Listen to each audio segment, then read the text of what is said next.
đón tất cả quý vị khán giả đang quay trở lại với chương trình Love Win. Chương trình được thực hiện bởi Lucas Movie. Chương trình của chúng tôi dành cho tất cả các cặp đôi LGBT trên khắp mọi miền đất nước Việt Nam. Và qua mỗi số, chúng ta sẽ đưa đến những câu chuyện rất thú vị, đầy hấp dẫn nhưng cũng đầy cảm hứng của tất cả các cặp đôi. Và đồng hành cùng với Thiên An ngày hôm nay không ai khác vẫn là mẹ Phi Hà sẽ đồng hành trong suốt buổi nói chuyện ngày hôm nay. Trước khi gặp gỡ cặp đôi nhân vật chính của ngày hôm nay, xin mời tất cả quý vị khán giả hãy xem qua những hình ảnh sau đây.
Đón cặp đôi Huỳnh Nhân và Văn Hữu.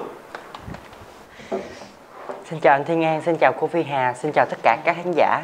Em tên là Huỳnh Nhân, năm nay em 22 tuổi, hiện tại đang làm BC ở trung tâm thương mại Ion Bình Dương. Em chào anh Thiên An, chào cô Phi Hà, chào tất cả khán giả. Em tên là Văn Hữu, năm nay 21 tuổi, hiện tại em là nhân viên bestseller của văn phòng Ion Bình Dương.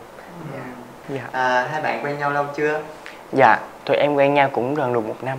Tụi em gặp nhau là do bạn tham gia một cuộc thi của LGBT, là một cuộc thi tìm nam dương của cái hội đó. Thì em tình cờ em vào, em comment ảnh của bạn. Thì bắt đầu là bạn Hữu. Dạ, và sau đó thì hai đứa có ra inbox riêng và nhắn tin. Thì sau khoảng thời gian nhắn tin khoảng chừng 10 ngày thì tụi em cảm thấy là tụi em hợp nhau và tụi em hẹn gặp nhau. Thì em làm quen á, thì Hữu phản ứng như thế nào? Hai đứa thì rất hợp với nhau nên là nói chuyện rất là ăn ý. Nên là em thì tính em rất là quan tâm. Nên là mỗi khi mà bạn đi làm thì em đều mỗi sáng thì em nhắn tin hỏi bạn ăn sáng chưa này kia, thì em quan tâm bạn. Thì dần rồi hai đứa có tình cảm rồi hẹn gặp nhau rồi tỏ tình với nhau. Tức là khoảng 10 ngày sau? Dạ đúng rồi. Thì sau đó hẹn gặp nhau thì hôm đó là hôm sinh nhật của em. Thì hẹn gặp nhau thì bạn có tặng cho em món quà.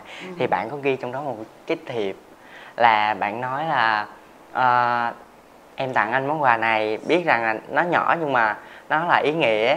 Với lại là bạn cũng có ghi cái câu ở trọng là kiểu như là kêu em á là bớt tính con nít đi, đừng có con nít với bạn nữa. Con nít là vì sao? Con nít là vì 10 ngày qua chúng ta nói chuyện nên là phát hiện được con nít hả? Không, là kiểu như là tính em hay đùa giỡn với bạn á, rồi cũng hay chọc bạn này kia, kiểu cũng thích nhõng nhẽo. Thì bạn có nói như vậy. Dạ. Rồi em cảm giác như sao? Em cảm thấy là bạn thì cũng rất quan tâm mình, thì em cũng thấy rất là vui.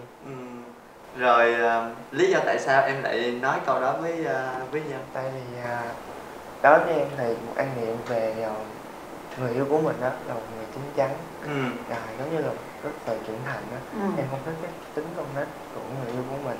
Tại vì cái tính đó, nó trẻ con, nó không có cái suy nghĩ lớn đó. Thì mình không dựa dẫm được đúng không? Dạ đúng. Rồi hai bạn hẹn hò ở đâu? Em hẹn bạn thì hôm đó là hôm bạn đi làm về. Thì cũng khoảng tầm 4 giờ. Thì bạn lúc đó thì bạn kiểu như bạn rất là nhát chạy xe ngoài đường. Tại vì mỗi lần mà bạn thấy giao thông thì mặt bạn xanh lên. Dạ. Nên là bạn phải đi Grab qua. Thì ấn tượng đầu tiên mà gặp bạn á, tại vì là hai đứa quen nhau, gặp nhau thì gọi nhau qua video. Thì mình thấy là ôi bạn này rất là nhỏ con. Mình nói là ôi sao bạn này nhỏ con quá. Tại vì trong cái khung hình thì mặt bạn rất là nhỏ. Nhưng mà tới khi mà bước ra hình thì lúc đó là gặp nhau cũng khoảng tầm 6 giờ. 6 giờ thì bạn gọi mình. Thì mình đi tìm bạn, đi vòng vòng tìm bạn ngoài. Buổi gặp đầu tiên ở ngoài đó. Dạ đúng rồi. Thì mình không gặp bạn, mình không thấy bạn. Nhưng mà đứng trước mặt em luôn nhưng mà em không thấy. Em không biết. Tại vì em tưởng bạn rất là nhỏ con. Nhưng mà không ngờ là nghe máy xong quay qua rồi mình nói ôi hên là không có nhỏ con, cái này là cũng to con rồi. Cái bữa đầu tiên là cái bữa sinh nhật đó phải không? Dạ đúng rồi. Là bữa đó mới gặp nhau lần đầu tiên. Dạ đó là sinh nhật của con. Hôm đó thì tỏ tình với nhau luôn chưa? Hôm đó thì cũng vẫn chưa tỏ tình với nhau đâu. Thì khoảng nhắn tin về 1-2 ngày thì mình cũng có chọc là nói là bạn về rồi cũng nhớ bạn này kia cái kiểu. Xong rồi nhắn tin rồi tỏ tình với nhau. Dạ rồi dần rồi hai đứa quen nhau rồi đi chơi nhiều hơn, rồi tâm sự nhiều hơn. Ấn tượng đầu tiên của Hữu đối với Nhân là như thế nào? Ấn tượng đầu tiên thì Nhân nói nhiều. Nói nhiều. Nhưng mà đó có phải là gu của em không? Dạ. Tại vì những người mà hay nói chuyện nhiều á thì giống như người ta nói là thấy cái mình lớp chứ trong lòng nó tốt á, cho nên là em cũng nghĩ vậy. Còn những cái mối quan hệ trước thì những cuộc nói chuyện rất là trầm á, rất là trầm. Cái thằng Hữu này chắc nói chuyện ít. Dạ bạn cũng ngại nói chuyện với. Nói chuyện ít. Dạ. Nhẹ nhàng. Hữu này nhát. Còn Nhân thì sao? Ấn tượng của em ban đầu ngoài cái việc mà nhỏ nhắn xinh xắn nhưng mà gặp ở ngoài lại không nhỏ thì ngoài cái ấn tượng đó thì em còn ấn tượng gì khác không? Thì bạn trước khi bạn có nói với em á là bạn cũng nói chuyện cũng bình thường, gặp nhau thì nói chuyện bình thường, nhưng mà tới khi mà bạn gặp em thì bạn cũng rất là nhát. Bạn rất là ít nói chuyện. Bạn rất ít nói chuyện, tới khi mình hỏi cái gì thì bạn mới mở lời bạn ra bạn nói thôi. Rồi ai tỏ tình với ai trước? Em là người tỏ tình với Hữu. Rồi lúc đó em trả lời như thế nào? Nhưng lúc đó em chẳng chưa trả lời đến khoảng giữ giá đúng không? Dạ. Khoảng 1 tuần sau á, thì em mới cảm thấy là tại vì mới cũng thời gian cũng rất là ngắn, em chưa có đủ hiểu biết về như thế nào. Khoảng 1 tuần sau thì em coi nếu như mà cái lúc em từ chối á để xem thái độ như thế nào và em làm sao. Nhưng mà em từ chối không hay là em im lặng? Em nói là cho em khoảng thời gian để em suy nghĩ. Khoảng thời gian đó bao lâu? Dạ, thì Nhân mới hỏi là khoảng thời gian đó là bao lâu? Ngày hay Nhân 2 cũng ngày? hỏi luôn. Dạ, 1 ngày hay 2 ngày thì em nói là 1 tuần, có khi hơn đến 1 tháng. Rồi bên kia có đợi không? Dạ có. Rồi trong cái khoảng thời gian từ hôm sinh nhật đó rồi hẹn hò rồi tỏ tình, vậy thì đến giờ nào thì các bạn lại gặp nhau lại? Thì cũng khoảng chừng 1 tháng sau. Vậy đó hả? Dạ, tại vì phương tiện á, lúc trước thì con đi làm thì không may thì con cũng bị mất phương tiện đi lại. Bạn thì bạn nhát chạy xe nên là cũng ít gặp nhau. Đó thì sau khoảng chừng 1 tháng rồi cũng bạn bắt đầu là bạn đồng ý mình rồi đó. Lúc đó là hẹn nhau rồi đi chơi nhiều hơn. Dạ. Thì bạn cũng thường xuyên lắm. Khi mà bạn cũng như là bạn quen rồi, xong rồi bạn cũng có cái động lực, bạn không còn sợ giao thông nhiều nữa. Bạn không còn sợ giao thông nhiều nữa nên là mỗi khi mà bạn đi làm về á, bạn biết mình không có phương tiện đi lại hoặc qua thăm bạn thì bạn tranh thủ thời gian bạn qua bạn gặp mình. Rồi đi chơi này kia cũng khoảng tầm tới chiều tối là bạn trở về. Em thường làm ca hay là làm giờ hành chính? Dạ tụi em sẽ làm theo 2 ca. Ca sáng và ca chiều. Nhưng mà ca chiều thường thì anh biết kết thúc muộn lắm đúng không? Ca chiều thì khoảng 10 giờ. Nhưng mà bạn tranh thủ là những ngày mà bạn làm ca sáng á, là 4 giờ. 4 giờ là bạn về là bạn chạy khoảng chừng 5 giờ qua. Hai người phải sắp xếp cái ca sáng cùng sáng, chiều cùng chiều. Dạ. Đúng rồi. Rồi, một điểm yêu thích gì của Nhân mà Hữu thích? Dạ. Một vài điểm, ví dụ như là biết nấu ăn. Biết nấu ăn? Dạ. Với lại em có biết nấu ăn không? Dạ có, nhưng mà em rất là làm biếng nấu ăn. Với lại là Nhân hay là quan tâm. Dạ. Quan tâm chia sẻ với mình. Dạ. Với những cái tính như là cáo, nhưng mà nói cáo mà không có lý do. Nhưng mà tự nhiên rất là dễ thương. Em cũng tự nhiên em không biết tại sao cái tánh đó luôn. Cáu mình mà cũng thích luôn hả? Dạ đúng rồi. Tại vì em thấy nó mắc cười lắm anh, chứ không phải như là cáo như cái kiểu tức giận bình thường á. Rồi còn Nhân thì sao? Nhân thích Hữu ở những điểm gì? Bạn rất là dễ thương. Nói chung là bạn cũng rất là nghe lời. Bạn rất là nghe lời, cũng như là tính bạn rất là hiền. Nghe lời về những điều gì? Cũng như là tính bạn thì rất là lười, nhưng mà vì mình kêu thì mình nhờ bạn cái này hoặc là làm giúp việc nhà thì bạn vẫn làm giúp mình. Chỉ rằng cái tính của bạn rất là nhát làm. Là bây giờ hai bạn đã sống chung với nhau rồi. Dạ. Thời gian nào thì hai bạn quyết định về sống chung với nhau? Khoảng tầm 5 tháng sau. Quen nhau 5 tháng. Lý do tại sao, động lực nào để hai bạn quyết định sống chung với nhau? Là do là cảm thấy là bạn thì bạn rất là kiểu như sức khỏe bạn không có tốt. Nhưng mà lúc trước mà quen em á, có một khoảng thời gian là bạn làm 2 chỗ. 2 chỗ phải chạy tới chạy lui rất là nhiều. Công việc của bạn thì bạn không có thời gian nhiều nên là bạn cũng rất là lười ăn, nên là sức khỏe của bạn nó càng ngày càng kém. Có khi á, bạn phải nhập viện luôn. Nên là quyết định là phải qua chăm sóc cho bạn. Tại vì là không muốn là bạn là phải là cực khổ với lại là bệnh nữa. Nào là đi tới di chuyển đi làm 2-3 nơi này. Dạ. Rồi buổi chiều phải tranh thủ về nghỉ sớm và chạy qua chỗ của Nhân nữa, đúng không? Dạ. Bao nhiêu cái vất vả. Trong khoảng thời gian mà bạn làm 2 chỗ thì ít gặp nhau, hạn chế gặp nhau. Nhưng mà do là thời gian nghỉ của bạn không nhiều. Tầm thường thì người bình thường ngủ thì khoảng 8 tiếng nhưng mà bạn ngủ ở đây chỉ được 5-6 tiếng thôi là bạn phải thức rồi. Tại vì bạn đi làm pha chế. Đó thì khoảng chừng là 5 giờ 6 giờ là bạn phải đi tới chỗ làm rồi. Rồi làm xong rồi khoảng chừng 10 giờ là bạn bắt đầu vào ca chiều. Đó. Nên là lý do như vậy cũng thương nên quyết định về sống cùng với nhau, phải chăm sóc cho nhau. Chăm sóc cho nhau.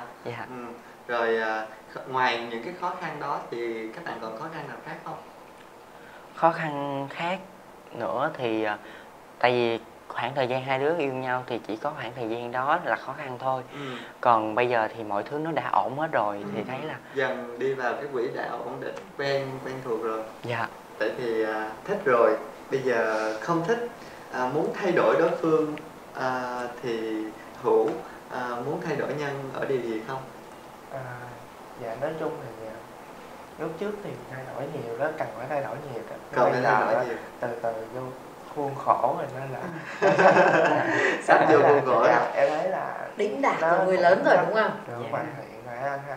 Chỉ còn một số cái điểm nhỏ kia thôi. Chia sẻ cho mọi người cùng biết đi. Dạ vẫn còn cái tính nổi cáu vô cớ. Dạ.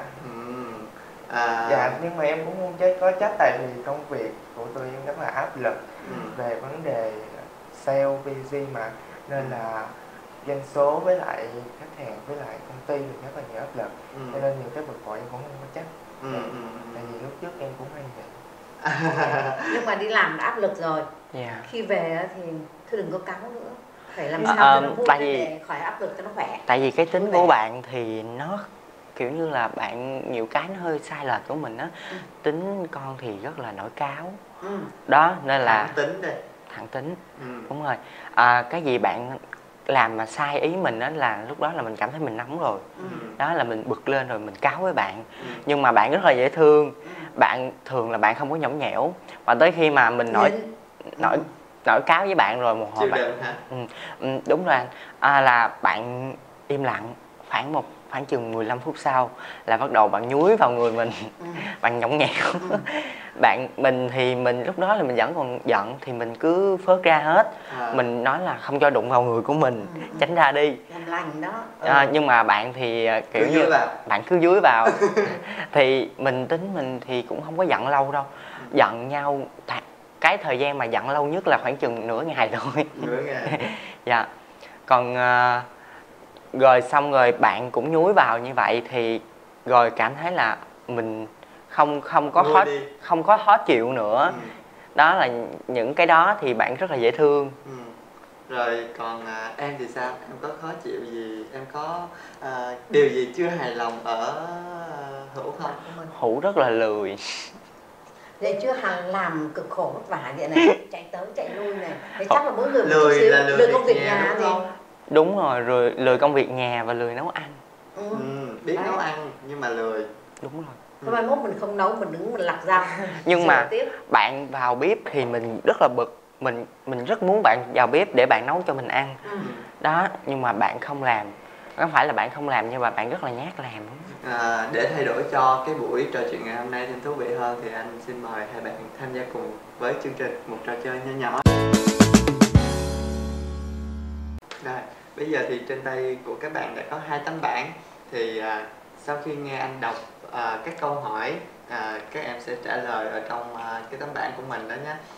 Nhưng mà chú ý đừng có bên nhau nha, để coi thử hai bạn có hiểu ý nhau không, có trùng khớp với nhau hay không nhé. Dạ. Câu hỏi đầu tiên, món quà đầu tiên mà hai bạn tặng cho nhau là gì? Có vẻ món quà to đây, nhiều từ nhiều lắm này. Bạn Nhân xong rồi. Dạ. Nhân giải thích đi. Thế món quà này là ai tặng ai? Dạ, dây chuyền và giày thì bạn Hữu tặng. Bạn Hữu tặng Nhân. Dạ. Vâng. Rồi, cho cô xem. Rồi, tấm thiệp nhỏ trong ngày sinh nhật, giày và dây chuyền. Tấm thiệp nhỏ là em tặng cho Nhân đúng không? Dạ. Câu hỏi thứ hai ha. Bộ phim gần đây nhất hai người đi xem cùng nhau là phim gì?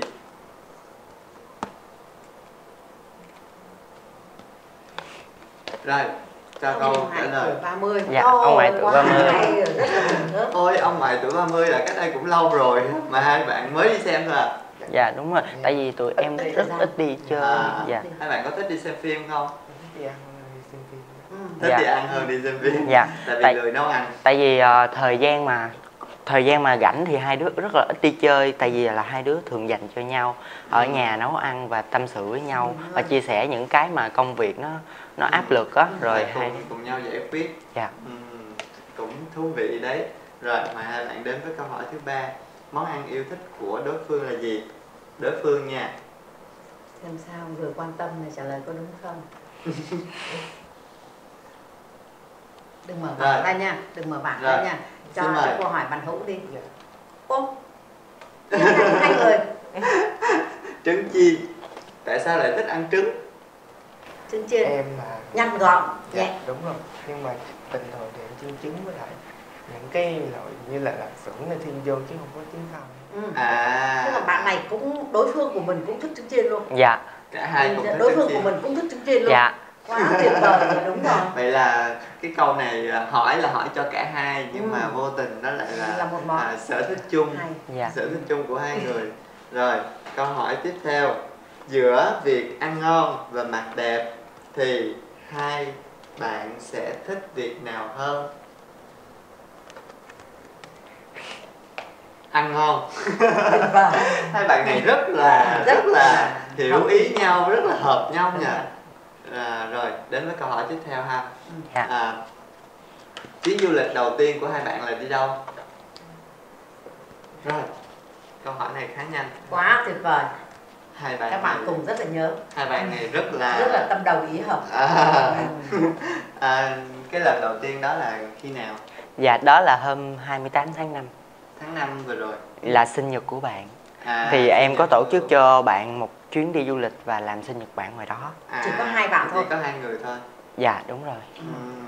Rồi cảm giác như thế nào? Dạ, nói chung thì lúc đầu thì chị kêu đi thì em chỉ biết đi thôi chứ em chưa biết là địa điểm là ở đâu. Tại vì công việc của em. Nhưng mà đi xe máy hay là đi tụi em đi xe khách. Dạ. Nên là phải xin ốp này kia mới có thời gian đi. Nên em cũng đi luôn thì em xin khoảng 2 ngày. Và lúc đó tụi em đi Vũng Tàu. Tại vì tính bạn rất là say xe. Bạn ngồi xe rất là kiểu như là rất là dở, nên là mình phải lựa một cái địa điểm gần nhất và tiện nhất và đẹp nhất để mà cho bạn đi du lịch và tổ chức sinh nhật của bạn, tạo cho bạn sự bất ngờ, nên là em chọn Vũng Tàu. Rồi quan tâm. Đến với câu hỏi cuối cùng ha. Dạ. Ai là người giận nhau lâu hơn? Giận dai hơn đó. Ai là người giận dai hơn? Đang suy nghĩ lắm, đang xóa rồi viết, xóa rồi viết. Hữu, ai cũng nhận hả? Rồi, đến câu này thì hai bạn dành phần về mình. Theo em thì tại sao em lại nói em giận lâu hơn, giận dai hơn? Tại vì em là người hay giận. Bạn là người rất là dễ thương, nên là bạn không bao giờ bạn giận mình hết. Hay làm lành trước. Dạ, bạn hay rất là làm lành trước. Nhưng mà đây bây giờ mới nói ra nè, Giận thì em thường giận bạn nhân những điều gì? Ví dụ như là Cáo vô lý. Dạ đúng rồi, nhưng mà với lại khi mà về nhà giống như là cũng ngọt nhạt á, giống như là sinh hoạt này kia mình chưa có kịp dọn nó đồ đạc đó, nó hơi bề bộn á, cho nên là con cảm thấy rất là bực bội. Nhưng quay qua trách nhanh dù bận cỡ nào nhưng mà chỗ ở thì phải đi làm về nó mới thoải mái được. Người này là người nhà cửa gọn gàng. Nói bừa bộn thì cũng không có bừa bộn lắm đâu, thì cũng là do là tối thức khuya làm công việc á, rồi sáng mình đi làm thì đi làm là 7 giờ rưỡi. Em có bán hàng online nên là bày soạn ra đúng không? Dạ, rồi xong rồi 7 giờ rưỡi phải vào ca. Đúng rồi, dạ. Xong rồi nên là mình thay quần áo á, mình cũng có để một chỗ chứ không có lung tung cho lắm.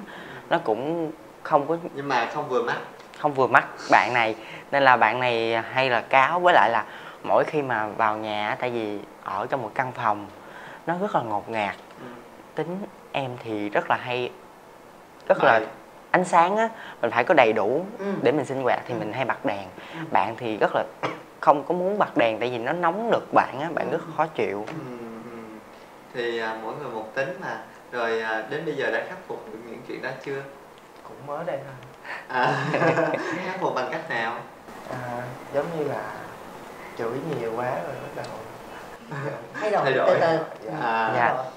Kể cho chương trình nghe được là hai bạn đã có một cái cuộc giận dỗi nào lâu chưa? Cái kỷ niệm nào mà giận nhau lâu á? Giận nhau lâu lắm. Lúc đầu chương trình em có chia sẻ là giận lâu nhất là nửa ngày. Cái chuyện đó là chuyện gì? Tại sao lại giận nửa ngày? Là do là hôm đó là lúc trước bạn có kiểu như là bạn hứa qua mình, nhưng mà do là bạn bận công việc, bạn có hẹn trước với bạn của bạn rồi, nên là không có thể là kiểu như bạn này không sắp xếp được nên là bạn không có qua mình được. Nên là không nói. Đúng rồi, nhưng mà mình cũng giận vu vơ, rồi mình giận tới chiều thì mình cũng tự động nhắn tin lại bạn thôi. Là nhớ quá rồi thì tự nhắn lại thôi đúng không? Cảm ơn hai bạn đã tham gia trò chơi rất là thú vị vừa rồi để cho khán giả biết được cái mối tình của hai bạn đồng điệu với nhau như thế nào. Và quay trở lại với câu chuyện thì chúng ta sẽ bắt đầu với phần tiếp theo nhé. Quay trở lại với câu chuyện của hai bạn thì anh muốn hỏi hai bạn sống cùng với nhau á thì đã cam nói với gia đình chưa? Em thì đã nói với gia đình rồi. Còn Hữu thì gia đình Hữu vẫn chưa biết. Em nói với gia đình thì trong cái khoảng thời gian em nói có khó khăn gì không? Thì gia đình rất là phản đối. Gia đình, tại vì gia đình á, ba mẹ ở bên Thủ Đức, ba mẹ không cho đi ra ngoài ở riêng, tại vì ở chung với ba mẹ thì ba mẹ sẽ lo về vấn đề ăn uống, rồi nên là cái khoản kinh tế thì nó sẽ tiết kiệm hơn. Với lại là ba mẹ thì lo đầy đủ hơn về sức khỏe mình, nên là ba mẹ không muốn là mình phải xa ba mẹ, nên là ba mẹ không cho. Nhưng mà con ở trên này. Dạ đúng rồi. Ở với ba mẹ luôn. Dạ. Nhưng vì là quá lo lắng cho bạn này đi. Tại vì bạn đi làm về sức khỏe cũng yếu này kia, nên là mình cũng sinh cũng khá là lâu, khá là nhiều lần. Nên là ba mẹ mới là bắt đầu thì cũng nói là do là công việc ở bên đây á, cũng chưa có dám nói là qua đây ở với bạn này. Cũng là có nói dối là do là công việc bên đây thì nó khá bấp bênh, với lại là công việc không có phù hợp nữa, nên là mình còn một công việc mới ổn định hơn. Đó thì mình, với lại là mình thích làm ở chỗ đó, nên là ba mẹ em thì rất là chiều theo cái sở thích của em. Nói chiều đâu không chiều, nhưng mà con cái tới cái gì thì ba mẹ tôn trọng. Đúng rồi. Nên là em nói là em đi qua trung tâm đó em làm thì em sẽ mướn trọ và em ở đó cho nó gần. Ở đó cho nó gần. Đúng rồi. Thì mẹ cũng có qua thăm một vài lần. Đó. Nhưng qua thì có gặp hai bạn không? Hay là chỉ qua? Thì nhiều lần qua thì bạn này đi làm hát ca nên là cũng không gặp. Nhưng mà sau này thì em có nói là em ở với Hữu, mẹ em cũng có biết. Rồi có phản đối phản ứng của ba mẹ như thế nào? Mẹ em á thì rất là kiểu như hiện đại. Hiện đại thì mới đây thôi, nhưng mà lúc trước thì cũng rất là phản đối. Khi mà em công khai với gia đình á thì ba với mẹ thì rất là phản đối và không thích. Con nói như thế nào? Thì em nói là con mới nói là trong một cái một ngày đó thì con có nói với mẹ là cái xu hướng của con á là con thích bạn đồng giới, chứ con không có thích con gái. Thì lúc đó là thấy mẹ khóc. Mẹ nói là tại sao mày trai không ra trai mà ra gái không ra gái. Đó, rồi xong rồi mẹ có nói với ba thì ba cũng chửi mắng rất là nhiều. Nhưng mà mẹ cũng với ba cũng im lặng khoảng chừng 1 tuần á. Thì sau đó là mẹ mới bắt đầu mẹ nói là thôi được rồi, thì sanh sao thì vậy thôi chứ không có lựa chọn được. Nên là mẹ cũng đồng ý, mà mẹ nói là miễn sống sao á là kiểu như là sống tốt là được rồi. Chứ mẹ cũng không cần là phải là lấy vợ hay sinh con gì hết. Còn ba thì kiểu như là ba biết như vậy nhưng mà ba không có chấp nhận. Ba vẫn mong muốn mình là có cháu nội. Tại vì em là con trưởng trong gia đình. Còn em mình, các em mình suy nghĩ như nào về mình? Em con thì nó 12 tuổi, nó mới có 12 tuổi thôi, nhưng mà nó biết anh Hùng. Nó biết anh Hùng. Đã biết nhau rồi. Dạ, là biết rồi. Thì mối quan hệ của em với lại Hữu có tốt không? Dạ có tốt anh. Thì cũng là một phần an ủi rồi. Dạ. Bên gia đình của Hữu thì như thế nào? Giống như là con không có nói ra, nhưng mà bên gia đình vẫn biết. Dạ, tại vì nói sống chung thì vẫn cũng là chưa sống chung. Tại qua lại ra từ nhà con cũng cách nhà ngăn khoảng 5-10 phút thôi. Dạ, cho nên là thường ngày thì đi làm về thì cũng ghé lại, rồi tối khoảng đi làm về tầm 9-10 giờ cũng ghé về nhà cả. Dạ, cũng ghé về ba mẹ. Tức là quê các bạn ở miền Tây thôi, nhưng hai gia đình ở đây ở hết rồi. Thế thì cũng dễ mà. Thế thì con nói chuyện thẳng với ba mẹ hay là tự để cho ba mẹ hiểu thôi? Dạ, nói chung là ba mẹ con đã biết rồi, nhưng mà con không có nói. Giống như là nhiều lần đó, giống như là vẫn, nói chung là ba mẹ con hiểu tính đó, cũng biết rồi. Tại vì cũng từ cấp 3 nên là cũng thấy khác rồi, nên là ba mẹ con cũng đã biết, nhưng mà cũng không có chắc hay là la chửi gì nhiều. Dạ. Thực ra thì ba mẹ ở chung với mình, sinh mình ra thì có thể là bất cứ cái hành động nào của mình, nhỏ nào của mình cũng biết. Ba mẹ cũng sẽ hiểu, nhưng mà có nghĩa là không có nói ra thôi, không có thực sự là xác nhận cái việc đó với ba mẹ thôi, đúng không? Dạ. Thế với các bạn thì sao? Với các bạn của các con thì các con đã cho các bạn biết hết chưa? Dạ. Mối tình của hai bạn. Bạn bè con rất là giống như là thích. Dạ, giống như là không, giống như là trong thời đại ủng hộ. Dạ đúng rồi. Dạ, ủng hộ. Dạ. Vậy cũng không khó khăn gì. Dạ, đúng không? Như vậy là tương đối thuận lợi rồi đó. Vậy là cặp này tương đối thuận lợi. Con nói là ba mẹ ban đầu thì không đồng ý thôi, chứ bây giờ mẹ biết rồi. Và ba cũng biết rồi, có cái là ba không nói là ba đồng ý, nhưng mà ba cũng im lặng là thôi. Đúng thôi thì đồng ý rồi đó, đúng không? Bây giờ ba mẹ đã hiểu. Ba mẹ đã hiểu. Cũng đã biết chưa rồi, đúng không? Dạ. Tại vì ba biết, nhưng mà ba cũng kiểu như là ba vẫn muốn mình lấy vợ, chứ ba không có thích như vậy. Ba vẫn thích là mình là một đứa con trai bình thường. Nhưng mà gì thì gì mình đã nói thật ra rồi, thì bây giờ nó cũng là một cái bước, một cái trang khác rồi để mình xây dựng với lại cuộc sống mới với lại bạn Hữu. Thì nhân đây thì chương trình cũng muốn em gửi gắm gì đến cho ba mẹ của hai bên? Em muốn gửi đến ba mẹ là em sẽ sống tốt và sống như ba mẹ kỳ vọng, và sẽ không làm phụ lòng ba mẹ đã kỳ vọng em. Thì cũng mong ba là hiểu và ba chấp nhận. Rồi, còn Hữu thì sao? Dạ, nói chung thì ba mẹ em thì nói chung em cũng muốn gửi gắm là giống như là mong ba mẹ tôn trọng cuộc sống liên quan. Dạ. Thế qua cái câu nói đó thì bây giờ cô hỏi một chút nè. Thế các con đã có dự định gì về tương lai không, để cho ba mẹ cảm thấy tin tưởng, gửi gắm vào cái lòng tin đối với các con chứ? Về cuộc sống hiện tại của mình. Thì từ lúc cấp 2 thì em đã có cái niềm đam mê về mặt kinh doanh rồi. Dạ. Nên là lúc nào con cũng nghĩ là lớn đó, là trong thời buổi sắp tới á, thì sẽ cố gắng để tích góp và bắt đầu thực hiện cái ước mơ đó của mình.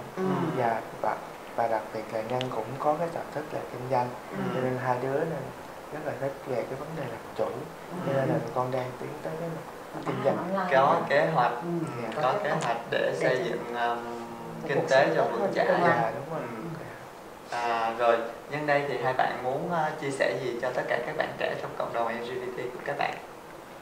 Trong cộng đồng LGBT thì mong muốn các bạn là các cặp yêu nhau thì nên nó là tìm hiểu nhau là đối phương là thích cái gì và làm cái gì, để cho nhau hòa hợp và gắn bó lâu dài hơn. Có một câu nào gửi gắm đến cho các bạn trẻ thì Hữu muốn gửi gắm như thế nào? Dạ, thì em muốn gửi gắm các bạn là trong tình yêu đồng giới á, thì trước tiên những ai mà đang có ý định quen nhau, mình cần phải có sự tin tưởng và lắng nghe lẫn nhau, vậy nó sẽ được kết quả lâu dài hơn, chứ không phải là 1-2 ngày. Có nghĩa là mình sẽ xác định đó. Dạ đúng rồi. Dù là tình yêu như thế nào đi nữa thì mình cũng vẫn phải kiên định với lại cái tình yêu đó, rồi xây dựng nó, đúng không ạ? Dạ. Rồi, xin cảm ơn hai bạn đã đồng ý tham gia chương trình ngày hôm nay, và cảm ơn câu chuyện của hai bạn đã mang đến cho tất cả các bạn trẻ hiểu hơn, biết hơn về giới cộng đồng LGBT là như thế nào. Nhân đây thì chương trình cũng có một món quà nhỏ muốn dành tặng cho hai bạn làm kỷ niệm với chương trình. Chúc hai bạn luôn luôn hạnh phúc nhé. Dạ, cảm ơn anh, cảm ơn cô. Đến đây thì thời lượng chương trình của chúng tôi xin được phép khép lại, và xin kính chào và hẹn gặp lại. Xin chào.